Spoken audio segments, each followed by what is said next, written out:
존귀하신 하나님,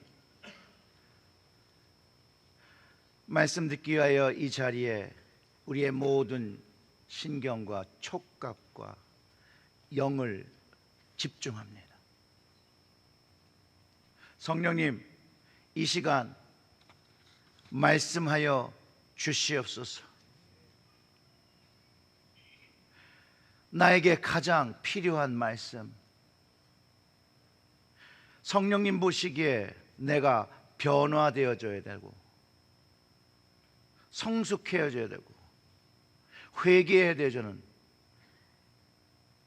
그런 것들을 깨닫게 하시고 책망하시고 성령님의 순종을 하며 주님 기뻐하시는 거룩한 자녀로 거듭날 수 있도록 주께서 이 시간 저희들의 심령을 주장하여 주시옵소서. 이 모든 말씀 우리 구주 예수님의 이름으로 기도드렸습니다. 아멘. 아멘. 사랑하는 성도 여러분, 여러분들이 기회를 주셔서 제가 한 주 디트로이트에 있는 이제 처남 집에 가서 잘 쉬고 교회로 돌아와서 여러분들을 뵈니까 더 반갑습니다. 정말로 주님의 이름으로 우리 모든 성도님들을 축복합니다. 오늘도 계속 이어서 감사합니다. 잠시 기다려주세요. 성령 시리즈를 성령님께서 나에게 하시는 일들을 말씀을 나누려고 합니다. 오늘 그 말씀을 다시 한번 기억하며 선택한 우리 본문 말씀 우리 같이 읽도록 하겠습니다. 요한복음 16장 8절의 말씀이죠. 요한복음 16장 8절의 말씀 다 같이 한번 합심해서 크게 읽어보겠습니다. 그가 와서 죄에 대하여 의에 대하여 심판에 대하여 세상을 책망하시리라. 아멘. 아멘. 아멘. 성령님께서 나에게 하시는 일, 지난 3주 동안의 말씀을 좀 점검해 보면 이렇습니다. 첫째 주에는 어떤 말씀을 들었죠? 성령님께서 나에게 하시는 일은 하나님 아버지의 은혜를 깨닫게 하시고 그 은혜를 깨달아 잘 살아갈 수 있도록 성령님께서 우리를 위해서 기도해 주신다라고 말씀을 드렸습니다. 그리고 둘째 주는 그래요, 셋째 주 정도 됐으니까 잊어버릴 수 있다 치고, 자, 둘째 주에 들었던 성령님께서 나에게 하시는 일은, 그렇죠, 이걸 기억하면 돼요. 양자의 영으로, 아들의 영으로 오셔서 내가 하나님의 자녀, 하나님의 아들, 하나님의 딸이 된 것을 증언하시고, 그리고 우리를 그 하나님의 아들과 딸로 살아갈 수 있도록 도우신다는 거예요.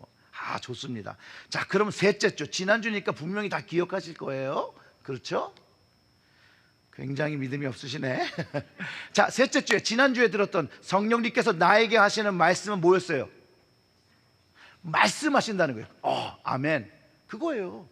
성령님이 나에게 말씀하신다. 뭘 말씀하셔요? 하나님의 뜻과 예수님의 가르침을 알게 하시기도 하고, 우리가 마땅히 기도할지를 잘 알지 못할 때 우리를 기도하게 하시고, 또 우리가 복음을 전할 때 말하지 못하는 것들을 우리 입에 말씀을 주셔서 말하게 하신다는 거예요.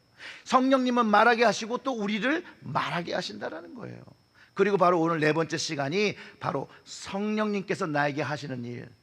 셋째 주는 좋은 거 했으니까 이 넷째 주는 바로 이겁니다. 책망이에요. 책망하리라. 근데 이것도 좋은 거예요. 나중에 잘 들어보면. 성령님께서 나에게 하시는 일은요, 책망하시는 일이에요. 아멘? 별로 아멘이 아니라 노멘인데요. 성령님께서 나에게 책망하시는 걸 여러분 아십니까? 책망 그러니 갑자기 막 불안해요. 지난주에 성령님이 말씀하시는데 말씀하시는 내용에 책망이 있다니까요. 예수님이 말씀하신 것처럼 성령님은 이 땅에 오셔서 오늘 본문의 말씀을 보면 죄를 책망하셔요. 세상을 책망하신다고 그랬어요. 이 책망하신다라는 이 원어는요, 엘렌크세이라고 해서 지금 것이 아니라 미래에 오셨을 때 하신다는 거예요. 오셨을 때. 즉 내가 없는 상황 속에서 그분이 오시면 그렇게 한다라고 예수님이 가르쳐주고 계시다는 거예요. 그러면 그 예수님이 오신다고 하시던 그 영이 이제 우리에게 있으니 그가 우리를 통해서 하시는 일이 뭐예요? 책망하시는 일이 분명히 있다는 거예요. 그리고 이 책망하신다는 뜻은 죄를 깨닫게 하고 드러내는 거예요. 내가 가지고 있는 죄를 성령님께서 드러낸다는 거예요. 그것을 바로잡기 위해서 꾸짖기도 하신다는 거예요. 즉 성령님이 우리의 삶에서 우리가 죄의 유혹을 받거나 죄를 지려고 할 때 우리를 책망하신다니까요. 그 책망의 음성을 들어야 되는 것이죠. 그럼 죄를 돌이킬 수 있다는 거예요. 죄를 왜 돌이켜야 되는 줄 아세요, 여러분? 우리가 그 죄를 성령님의 책망을 듣지 아니하고 계속해서 불순종할 때 근심하시기 때문에 그래요. 근심하신다. 우리가 회개해서 하나님을 금신시키지 않도록 돕고 계시는데 우리가 변화하지 않으면 여전히 성령님을 근심케 하고 하나님을 근심케 하고 주님을 근심케 한다는 거예요.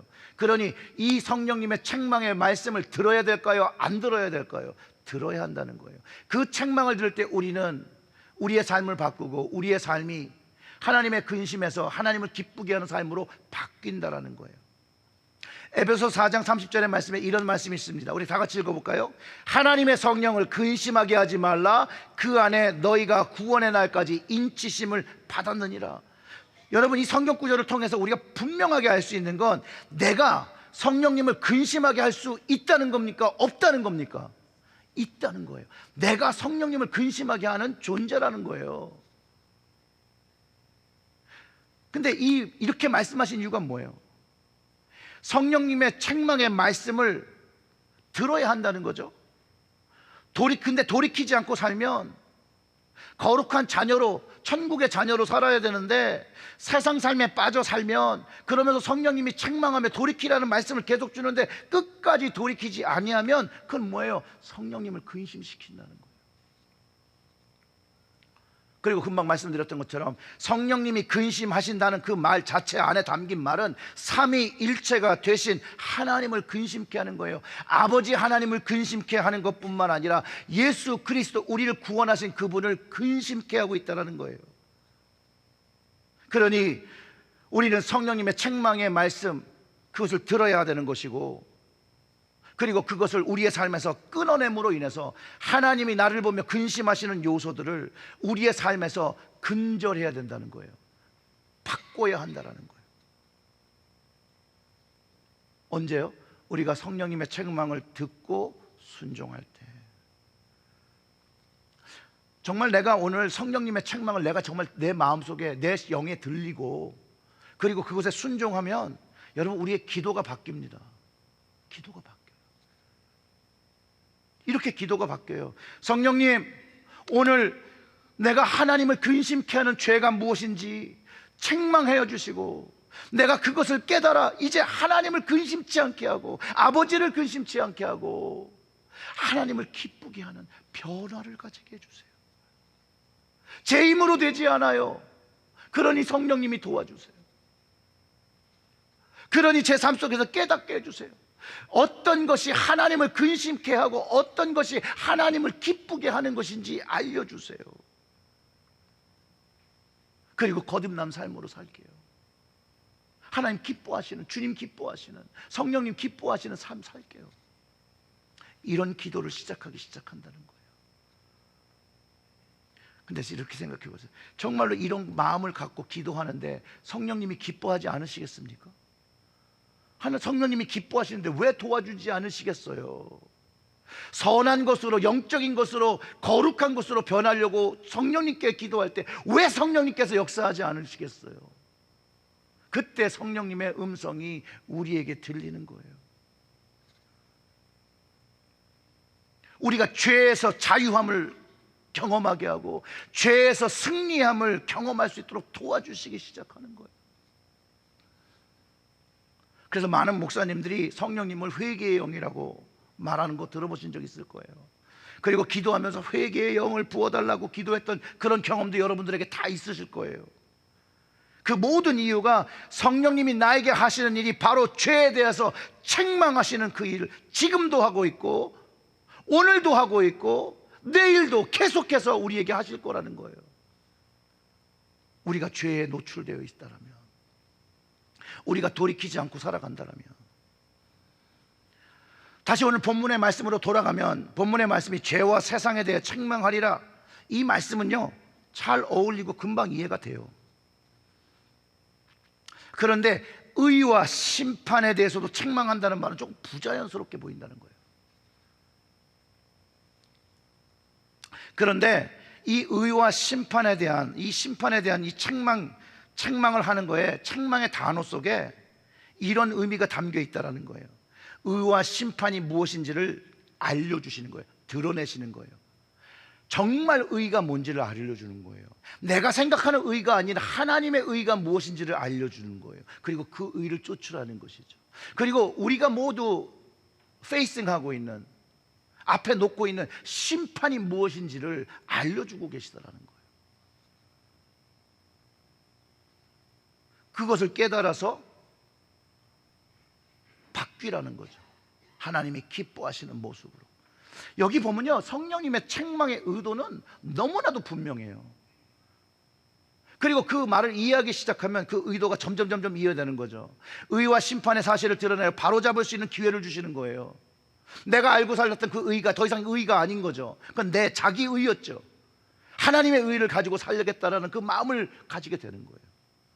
그리고 심판에 대한 이야기를 다시 한번 내 삶을 돌아보며 심판받는 그날에 하나님의 구원을 경험하고 그 구원에 감사하게 되는 거예요. 이 성령님이, 우리 약속하신 이 보혜사 성령님이, 진리의 영 되신 성령님께 오셔서 우리에게 죄와 의와 심판에 대한 세상에서 잘못된 생각을 꾸짖어 주시고 바로잡아 주신다는 거죠. 그렇게 이해하면 돼요. 근데 여기서 가장 중요한 건요, 성령님이 저 사람의 죄, 저 사람의 뭐를 책망하시는 게 아니라, 가장 중요한 건 성령님이 나에게 내 죄에 대해서 책망하신다는 것을 알고 듣고 경험해야 한다는 거죠. 그래야 변화가 생겨요. 그리고 성령님의 책망은 여러분 절대 가벼이 하는 말이 아니에요. 성령님의 책망을 정말 듣는다는 것은 사람이 감히 그것을 거역하거나 대항하지 못하게 엄중하게 꾸짖으시는 거예요. 그 성령님의 거룩한 음성이 나에게 들릴 때 내가 정말 다리가 오금을 떨리면서 두려워하는 그 경외함이 나에게 일어나야 한다는 것이죠. 그럼에도 불구하고 우리의 현실은 성령님의 책망을 듣는 사람과 듣지 못하는 사람으로 분명히 구분된다는 거예요. 이게 현실이에요. 현실은 성령님의 책망하는 음성을 듣는 사람과 듣지 못하는 사람으로 구분된다는 현실적인 문제가 있어요. 그런데 성령님의 책망의 소리를 듣기 원하고 순종하여 귀를 기울이는 사람은 하나님과 예수님의 사랑과 공의와 구원이 깊어지기 시작한다는 거예요. 왜냐하면 성령님이 계속 그것을 가르쳐 주시거든요. 그러니 성령님의 책망은요, 축복이에요. 복이에요, 복. 나를 책망하시는 걸 듣는 것이 복인 거예요, 여러분. 그럼 이게 나에게 축복으로 여겨지면 우리가 그렇게 기도해야 되지 않겠어요? 성령님, 저를 좀 책망해 주세요. 예수님의 말씀, 요한복음 16장 9절과 11절에 이 설명을 해요. 죄에 대하라 함은 그들이 나를 믿지 아니하며, 의에 대하라 함은 내가 아버지께로 가니 너희가 다시 나를 보지 못하며, 심판에 대하라 함은 이 세상 임금이 심판을 받았습니다. 이 주님께서 선포하신 말씀이에요. 그래서 성령님이 오시면 예수 그리스도가 누구이며 우리가 하나님의 자녀가 된 것을 가르쳐주고, 이 사실을 믿지 못하는 것이 죄라는 거예요. 이 사실을 믿지 못하는 게 죄. 예수님이 가르쳐 주시고 또 성령님께서, 예수님께서 부활하시고 승천하시고 다시 오실 심판의 주심을 가르쳐 주고 계시는데 그것을 믿지 못하는 것이 죄라는 것이죠. 믿지 못하니까 삶이 안 바뀌는 거거든요. 성령님이 오셔서 이 세상에 이미 멸망이 되었더라고, 심판받을 것이라고 폭로하시고 깨닫게 하시는데 여전히 하나님 나라를 바라보지 못하고 세상을 붙잡고 살고 있는 우리의 모습, 믿음이 없음이에요. 그게 바로 죄라는 거예요. 믿지 않고 돌이키지 못한 것이 죄라고 말씀하시고 그것을 끊임없이 우리에게 책망하고 계시다라는 거예요. 그 책망의 음성을 들어야 돼요. 그래야 하나님의 은혜가 무엇인지, 하나님의 사랑이 무엇인지, 하나님의 공의가 무엇인지를 내가 정말로 피부로 뼛속에 새길 수 있다는 거예요. 제가 불효자식이라서 잘 알아요. 아버지와 어머니를 그 어린 나이에 근심시킨 자녀였기 때문에 제가 이 말이 너무나도 저에게 너무너무 뼛속에 각인이 돼요. 성령님의 책망은요, 우리가 이런 죄로부터, 이 믿음 없음으로부터 돌이키기 원해서요. 어떤 분이 말씀하셨는데 제 머릿속에 계속 남아있는 한 말씀이 있어요. 그리고 성령님께서 하시는 그 책망의 말씀을 꼭 듣고 순종을 해야 된다고 생각하는 너무 중요한 이유라고 저는 생각해요. 그분이 이렇게 얘기했습니다. 제가 깜짝 놀랐어요. 사람이 죄를 지어서 지옥에 가는 것이 아니고 심판을 받는 것이 아니라, 사람이 지옥을 가고 심판을 받는 것은 그 책망의 소리, 회개하지 않기 때문에 지옥을 간다는 거예요. 관점이 확 바뀌잖아요. 관점이. 죄를 알면서도 회개하지 않기 때문에, 심판이 있음을 알고도 회개하지 않기 때문에 그 결과가 심판을 받는다는 거예요. 전적으로 회개하지 않고 성령님의 책망을 듣지 않은 그거, 자기의 선택이라는 거예요. 하나님께서 뭔가 안 해주셨고, 주님께서 뭔가 안 해주셨고, 성령님께서 뭔가를 안 해주신 게 아니라 성령님을 통해서 끊임없이 하고 계시는데 그것을 내가 받아들이지 못하고, 그 음성을 듣지 못하고, 그 책망을 순종하지 못하는 것에서 결론 지어진다는 거예요. 제가 이 이야기를 듣고 성령님의 책망과 그 말씀을 듣지 않는 사람들의 선택의 결과라는 것에 제가 충격과 생각의, 사고의 관점이 완전히 전환을 가졌던 적이 있습니다. 그렇기 때문에 오늘 말씀드리는 이 성령님의 책망을 듣고 순종하고 그것을 내 삶에 실행하는 것이 너무나도 중요한 것이라는 거예요. 그리고 여기에는 하나님의 은혜가 가득 담겨 있습니다. 왜냐하면 책망하시는 이유예요. 책망하시는 이유. 사랑하는 성도 여러분, 성령님이 우리를 책망하시는 근본적인 이유는 바로 사랑에 있습니다. 사랑하시니까 책망하시는 거예요. 사랑하니까 책망하시는 거예요. 그래서 그분의 음성을 듣고 회개하고 돌이키고 하나님이 기뻐하시는 삶을 살기를 바라며 책망하시고 계시다는 거예요. 로마서 8장 26절에 이와 같이 성령도 우리의 연약함을 도우시나니 우리는 마땅히 기도할 바를 알지 못하나 오직 성령이 말할 수 없는 탄식으로 우리를 위하여 친히 간구하시느니라. 책망도 하시지만 우리가 변하길 바라면서 간절히 기도하신다니까요. 간절히. 우리의 삶이 하나님을 근심케 하는 삶에서 하나님을 기쁘시게 하는 삶으로 바뀌라고. 근데 그 바뀌지 않는 연약함을 위해서 기도도 잘 못하고 제대로 하지 못하는 우리를 위해 탄식하고 기도하시는 그 이유가 사랑이라는 거예요. 사랑. 우리를 사랑하셔서, 사랑하셨기 때문에, 사랑하시기 때문에 책망하시고, 사랑하시기 때문에 탄식으로 기도해 주신다는 거예요. 우리 주님은 우리를 사랑하기 때문에 그 생명을 십자가에 내어주시고 부활하시면서 그 영원한 생명이 우리의 것임을 알려주셨다는 거예요. 그게 바로 사랑이에요. 어제 새벽기도에도 말씀을 잠깐 나눴던 것처럼 사도 바울이 교회에 편지를 보낸 것, 책망하고 칭찬하는 그 모든 것이 사랑으로부터예요. 주님의 사랑으로부터, 그리고 그 교회를 사랑함으로부터, 그 성도를 사랑함으로부터예요. 마치 어머니가 자식들에게 잘 되라고 사랑으로 말씀하시는 거, 우리 성령님도 우리가 잘 되기 위해서 책망하시는 거예요. 근데 이거를요 잔소리로 들으면 안 된다는 거예요. 한쪽으로 듣고 이쪽으로 흘리고, 이쪽으로 듣고 이쪽으로 흘리면 안 된다는 것이죠. 제가 불효자식이라서 잘하는 거예요. 정말로 말을 안 들었거든요. 정말로 청개구리 같은 인생을 살았던 적이 있습니다. 부모님의 정말 걱정, 부모님의 염려, 그들의 책망, 그저 듣기 싫은 소리로 여겼다라는 것이죠. 세상에 비교하면요 그냥 실패한 모습인데 내세울 것도 전혀 없어요. 그냥 너무너무 당당해요. 한국말에 그런 말 있잖아요. 쥐뿔도 없는데 되게 당당해요. 나는 아무런 문제도 없다라고 생각했어요. 아니, 고등학교 중퇴했는데 무슨 문제가 없어요? 문제가 많죠. 아버지가 도덕 선생님인데. 그런데 아무 문제 없고 나는 여전히 나는 의롭다고 생각하고 살았어요. 근데 진짜 그 거짓된 그 모습을 조금 까고 보면요, 거기는 불완전하고 불만족 삶이 그득그득했어요.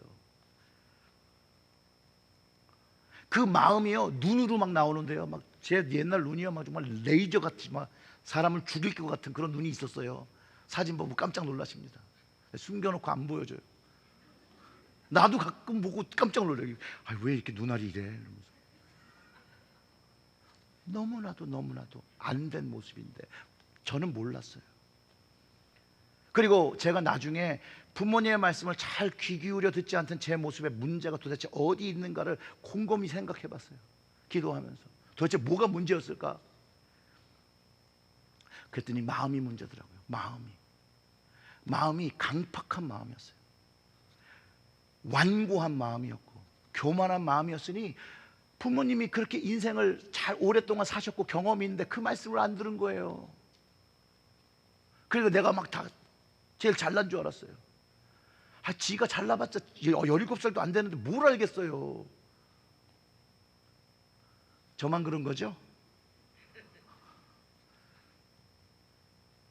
그런데요, 우리가 성령님의 책망과 말씀을 귀 기울이지 않고 순종하지 않는 이유가 바로 동일한 이유였다는 걸 제가 알았던 거예요.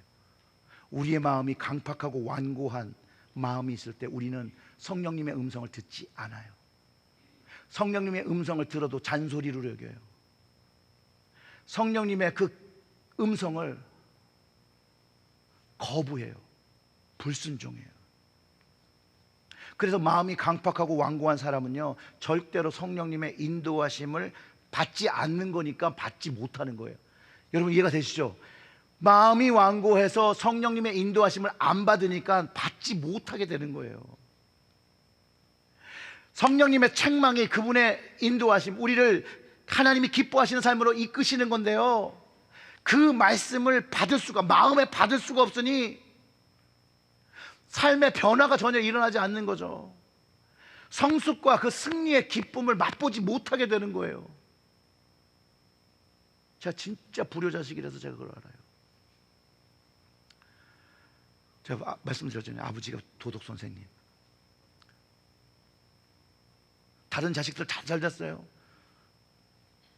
작은 누나, 큰 누나, 작은 누나 서울대학교, 형 연세대 다 음악했거든요. 근데 우리 엄마한테 우리 형은요 늘 서울대학 못 간 놈이라고 맨날 욕을 먹었어요. 근데 제가 종지부를 찍었잖아요. 자퇴, 검정고시. 그래서 정신을 못 차려요. 정신을.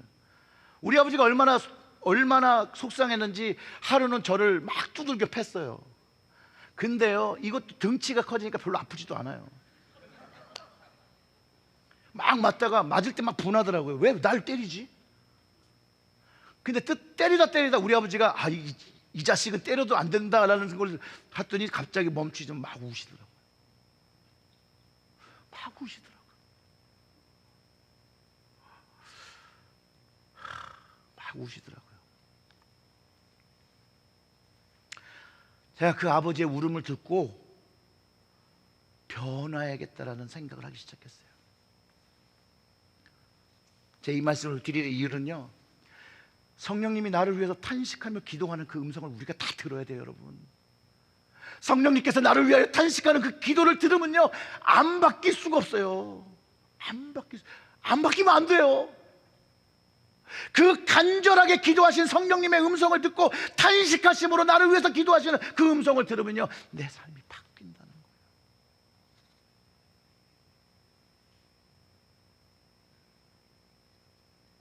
그리고 이제 변화하려고 그래요.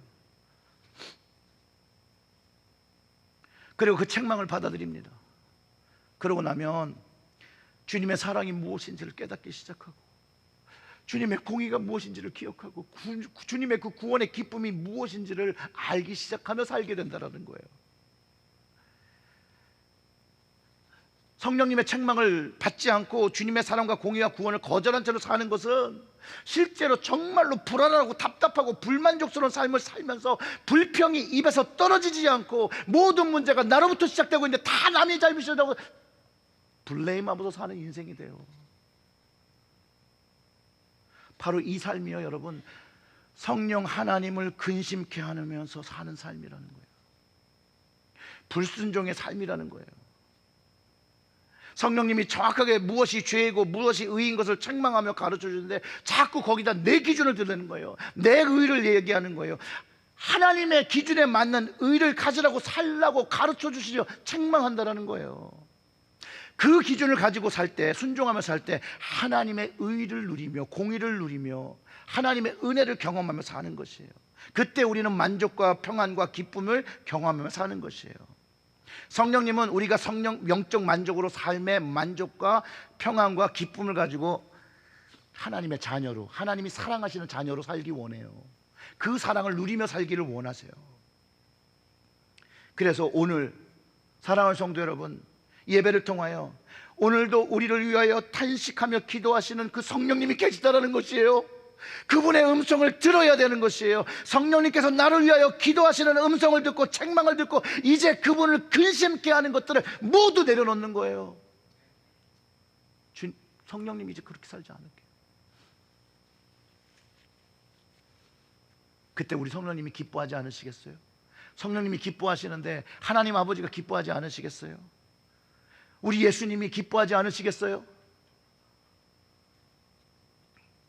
저희 아버지가 제가 예수를 믿으며 변화된 삶을 보면서 이렇게 얘기를 하셨대요. 야, 예수가 진짜 살았는가 보다. 성령님의 음성을 들어야 됩니다. 예수 그리스도의 음성을 들어야 합니다. 하나님 아버지의 음성을 들어야 합니다. 그리고 내가 하나님께 근심하는 것을 그만하기 위해서 내 마음을 바꿀 때 하나님 기뻐하시기 시작한다는 거예요. 계시록에 등장하는 7교회에 성령님께서 책망의 말씀과 칭찬의 말씀을 주신 게 있습니다. 책망의 말씀을 들은 교회도 있고 칭찬만 들은 교회도 있고 칭찬과 책망을 모두 들은 교회도 있고 책망만 들은 교회도 있습니다. 성령님은요, 오늘도 우리 가정과 우리 교회 하시는 말씀이 있는데요, 계시록을 보면 귀 있는 자가 듣고 순종한다는 거예요. 오늘 우리가 묵상한 말씀을 통해서 이 귀 있는 자에 대한 의미를 좀 돌아보면 더 이상 하나님을 근심하지 않게 하고 이제 기쁘시게 살기를 원하는 그 마음을 가진 사람들이 귀가 열린 사람들이라는 거예요, 여러분. 그래야 성령님의 그 책망하시는 소리도 들을 뿐만 아니라 성령님의 칭찬하는 소리도 들리기 시작한다는 것이죠. 계시록 7교회 에베소 교회는요, 슬라이드 좀 올려주세요. 칭찬과 책망 모두 받았어요. 그들의 믿음의 행위와 수고와 인내. 그런데 책망받은 게 뭔지 아세요? 첫사랑을 잊어버린 거예요. 책망을 받아요. 서만화 교회는 칭찬과 격려만 받은 교회죠. 환난과 가난과 핍박이 있었는데 모두 승리한 교회였어요. 우리 체리얼교회는 서만화 교회 같이 돼야 돼요. 그리고 에베소 교회 그 첫사랑을 잃어버린 모습이 아니라 첫사랑을 늘 가지고 사랑을 가지고 살아가는 그런 교회가 돼야 돼요. 버가모 교회와 두아디라 교회는요, 니골라당에 대한 그 잘못된 신앙을 가짐으로 신앙의 거룩과 순결을 지키지 못했어요. 책망만 받았어요. 사대교회요, 이름은 살아있어요. 이름은 살았는데 죽은 교회라고 책망하세요. 빌라델비아 교회, 칭찬 없이 책망 없이 칭찬과 격려를 받은 교회인데요, 이 교회 너무 좋아요. 힘은 약한데 열심으로 하나님의 말씀을 지키며 모든 박해를 이기며 신앙의 순결과 거룩과 정결함을 가졌던 교회예요. 우리 이런 교회 되어야 돼요. 여러분들 가정에 이런 가정 되어야 돼요. 하나님 앞에. 마지막 라우디아 교회거든요. 오직 책망과 징계의 말씀을 받은 교회죠. 차지도 않고 뜨겁지도 않은 교회. 우리가 다 잘 아는 말씀이잖아요. 그런데 차지도 않고 뜨겁지 않으면 어떻게 한다고 그랬어요? 하나님이 토해버리고 싶은 그런 교회였다는 거예요. 절대로 체리얼교회는 하나님이 토해버리고 싶은 그런 교회가 되어서는 안 됩니다. 근데 여러분, 이 라오디게 교회가 왜 타락했는 줄 아십니까? 왜 이런 모습이 되는 줄 아세요? 성경은 가진 것이 많아서라고 그래요. 가진 것. 세상의 물질을 너무 사랑해서 타락했어요. 그리고 차지도 덥지도 않았어요. 사랑하는 성도 여러분, 우리 모두가 성령님의 음성과 책망을 듣는 교회가 되겠지요. 칭찬만 받으리라고 일단 저는 생각하지 않아요. 그런데 정말로 제가 기도하며 우리 체력교회가 세워지기 원하는 건요, 이 성령님의 책망의 소리에 귀를 가지고 듣고 순종하고 첫사랑을 가지고 믿음과 복음의 열정으로 뜨겁게 주님을 사랑하고 뜨겁게 이 주님의 좋은 복음 굿뉴스를 세상에 전하는 교회가 되어야 합니다. 사랑하는 성도 여러분, 성령님께서 나에게 하시는 그 책망과 깨닫게 하시는 말씀을 듣고 그 말씀을 이제 마음에 품고 순종하고 회개하고 성령님을 의지하며 성령 하나님을 기뻐하시는 것을 통해서 구원의 인치심의 확신을 가지고 그 구원의 능력을 가지고 살아가시는 여러분들 되시기를 주님의 이름으로 축원합니다. 아멘. 우리 다 같이 좀 기도할까요?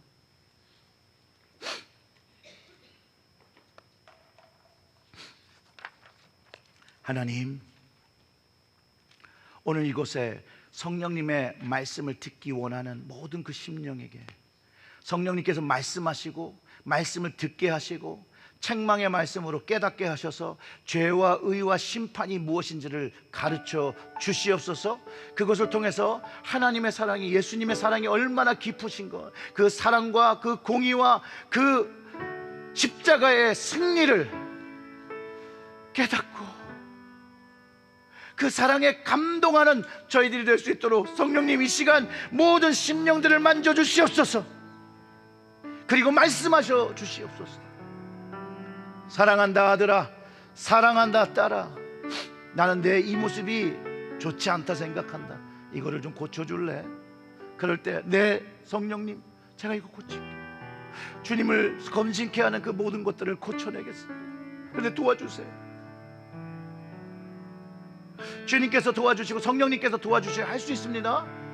도와주세요. 정말로 이런 심령으로 나오는 하나님, 그 심령들 하나님 기뻐 받아주시고 그 성령을 갈구하는 그 마음에 좌정하여 주시고, 하나님 정말 초대교회 때부터 그 능력으로 역사하셨는 그 성령님께서 우리의 삶을, 우리의 가정을, 우리의 자녀를 변화시켜 주시옵소서. 이 모든 말씀 우리 구주 예수님의 이름으로 기도드렸습니다. 아멘.